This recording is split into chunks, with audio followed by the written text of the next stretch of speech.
Hey, this is Alexander. I'm going to share with you how to create business partnerships, agreements, and deals that are profitable without getting screwed.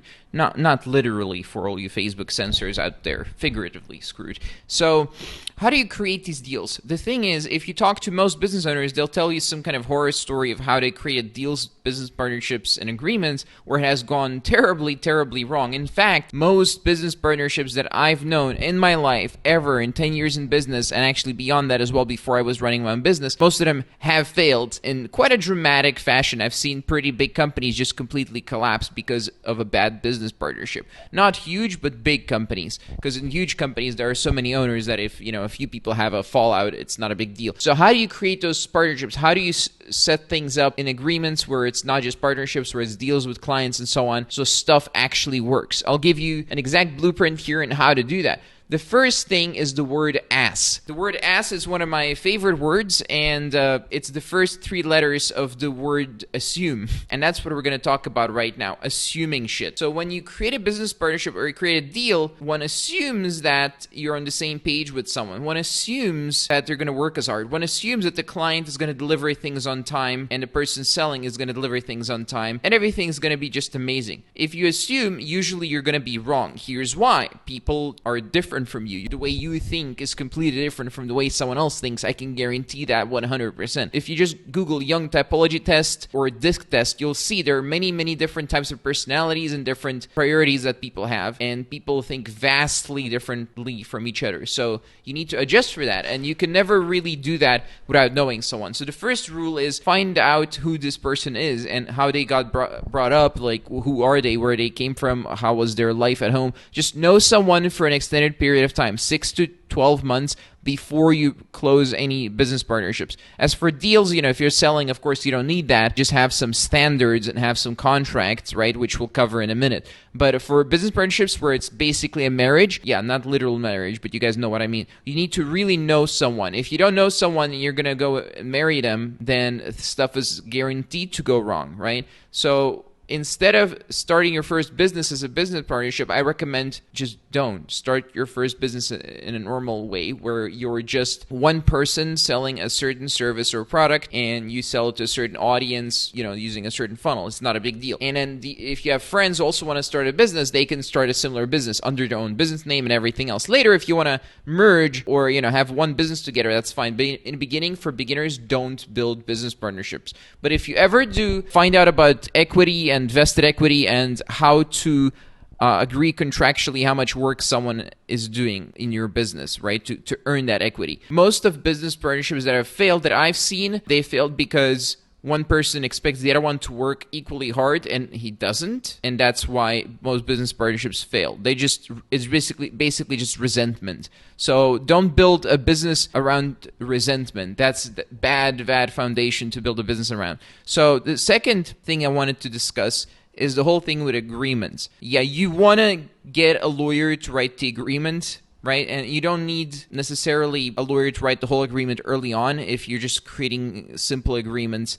You can go to things like Rocket Lawyer or LegalZoom and have a template edited or edit the template yourself. Not as expensive as spending $800 to $5,000 or $15,000 on a lawyer. So it costs almost nothing. It's like $40, something like that. It's very, very, very cheap. Having a lawyer review it is a little bit more expensive, but that's for later. You can initially use a bunch of templates and edit the templates together, essentially. Not that I'm giving you legal advice. I just, seen entrepreneurs do that successfully in the past. The next thing is, in terms of agreements, have the scope of the agreement very clearly defined. Is it a freelancer agreement? Is it a joint venture? Like, what are you doing exactly? Like, what is the nature of the relationship? Is it a long-term collaboration? Like, who owns what at the end of the agreement? Who owns what in the beginning of the agreement? What is expected from each party? When is it expected? It's as if you're doing a little homework together with a bunch of friends from school, like who's going to do what and in what amount of time. You kind of need to agree on that. Unless you've worked together many times, you're really good at working together. But as we all know, people aren't. Like, that's exceptionally rare. So in the beginning, you do it with contracts. You do it with proper agreements, and then things tend to go much better. So another thing is, people think that if you have an agreement, that this is flexible in some way. Now, this is true and not true at the same time. It's flexible in the sense that if everyone agrees, you can change an agreement, especially if it's written. But if one person disagrees and he wants to change the agreement, they can't do this unilaterally. They can't just change it by themselves without talking to anyone else. Anyone who tries, you get into a lot of trouble that way, right? So it gets complicated. And the bigger the business, the more complicated it gets, right? So what I'm talking about now is for small businesses. Once the business gets bigger, oh man, that's a different set of rules there. Stuff gets really, really messy and complicated. But let's talk about small businesses because we don't want to make this like a super complicated live stream. And probably you don't really care about big businesses anyway.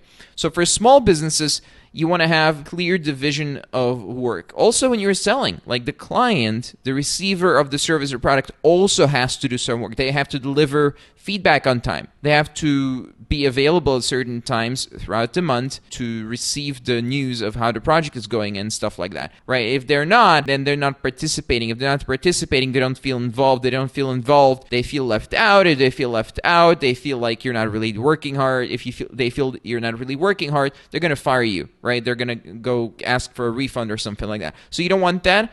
You don't want that miscommunication to happen, so just set things up properly from the get-go where the communication is discussed, the scope of the project is discussed, the liability is discussed, who owns what is discussed, and et cetera, right? You can find template contracts for whatever you're selling. I don't know what you're selling, but for whatever you're selling, you can find template contracts on the internet and kind of look at all the bullet points to see which clauses are in there, right? And just put similar clauses that are relevant to what you're selling in your contract. It's not really complicated, or get the lawyer. So that's pretty much it, guys. Like, you can spend a decade studying this stuff, but as an entrepreneur, you don't need to know every single detail. If you just know the basics for now, that's enough. And definitely don't start business partnerships unless you know exactly what you're doing. And definitely only start business partnerships with people who have like normal, healthy upbringings, who don't have like weird belief systems and don't understand data, don't understand facts, stuff like that. You know, I like working with engineers. I like working with people that are logical because I know that seeing things relatively similarly, not the same, but relatively similarly, because they tend to look at facts and data in a similar way that I look at facts and data. You know, my parents are engineers. Like, maybe I learned it from them. I don't know. But basically, if you're able to find the right people and make the right deals, really, you can make a lot of money. You can create a big, beautiful business, and that's what it's all about. And that's what we kind of do in Business Mentor Insiders. Now there's like this trend of all the guys doing like $20,000, $30,000 to merge their businesses together to create one big, beautiful business doing $70,000, $80,000. So it's just a trend that's going on. It's profitable. You know, they merge, they save a lot of time, effort, expenses and stuff like that. So it's working out for them, and especially people with synergy, they're doing it and it's working out really, really well. If you want to learn more about this, hit me up, message me. I'm more than happy to share. So thanks, and see you in tomorrow's video.